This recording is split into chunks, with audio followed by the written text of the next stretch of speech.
மாணவர்களுக்கு வணக்கம். நம்ம இன்னைக்கு பார்க்க போகிறது கிறிஸ்தவ இலக்கிய பணி குறித்து நம்ம இன்னைக்கு பார்ப்போம். உலகம் தழுவிய உயரிய மதங்களுள் ஒன்றாக கிறிஸ்தவ மதம் இருக்குது.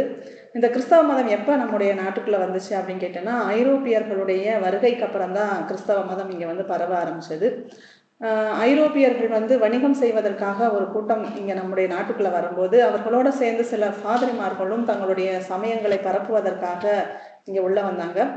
அவங்களோட சேர்த்து அவங்க தங்களுடைய சமய பணியை ஆற்றுவதற்கு நம்முடைய தமிழ் மொழியும் நம்முடைய தமிழ் இலக்கியங்களும் ஒரு முக்கிய காரணகர்த்தாவாக இருக்கும் அப்படின்னு நம்பி தமிழ் இலக்கியங்களை படித்து அதன் வாயிலாக தமிழை கற்று தமிழ் இலக்கியங்களை படைக்கவும் ஆரம்பித்தார்கள். அவர்களுடைய இலக்கிய பணியை இப்போ பார்ப்போம். இந்த கிறிஸ்தவர்களுடைய வருகைக்கு அப்புறம் நம்முடைய தமிழகம் பெருமளவில் வளர்ச்சி அடைஞ்சது, ஒரு வளர்ச்சி பாதையை எட்டியது. முக்கியமாக தமிழ் இலக்கியத்திற்கு இவர்கள் என்னெல்லாம் பங்காற்றி இருக்கிறாங்க அப்படிங்கிறத பார்ப்போம். கிறிஸ்தவர்கள் வந்ததுக்கு அப்புறம் தான் நம்முடைய தமிழ் இலக்கியங்கள் உலக மத்தியில் பெரும் சிறப்பை பெற்றது. ஏன்னா ஐரோப்பியர்களுடைய வருகைக்கு அப்புறம் தான் நம்முடைய நாடுகளில் அச்சு இயந்திரங்கள் அறிமுகம் செய்யப்பட்டது. பல்வேறு விதமான ஓலைச்சுவடிகள்லாம் பதிப்பிக்கப்பட்டு வெளியிடப்பட்டது.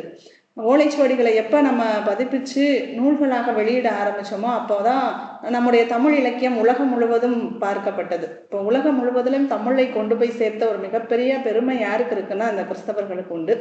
அது மட்டும் இல்லாமல் ஐரோப்பியர்களுடைய வருகைக்கு அப்புறம்தான் முக்கியமாக நம்முடைய தமிழ் இலக்கியங்கள் பல்வேறு துறைகளில் வளர்ச்சி அடைந்தது.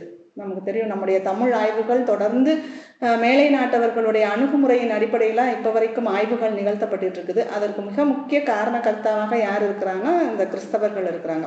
கிறிஸ்தவர்கள் இங்கே வந்ததுக்கு அப்புறம் தான் மொழிபெயர்ப்பு துறை அப்படிங்கிற ஒரு துறை நமக்கு அறிமுகம் செய்யப்பட்டது. தமிழில் இருந்த பெருவாரியான நூல்களை கிறிஸ்தவர்கள் அவங்க மொழிகளில் மொழிபெயர்த்தாங்க. இங்கிலாந்து, பிரான்ஸ் அப்படின்னு சொல்லி பல்வேறு மொழிகளில் மொழிபெயர்க்கப்பட்டது.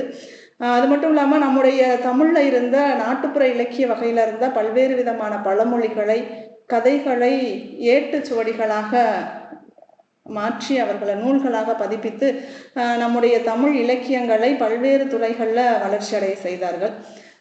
தொடர்ந்து இந்த கிறிஸ்தவர்கள் நம்முடைய நாட்டுக்கு வந்ததுக்கப்புறம் கிறிஸ்தவ அறிஞர்களால் பல்வேறு இலக்கியங்கள் எழுதப்பட்டு அந்த இலக்கியங்கள் மக்கள் மத்தியில் கொண்டு போய் சேர்க்கப்பட்டது.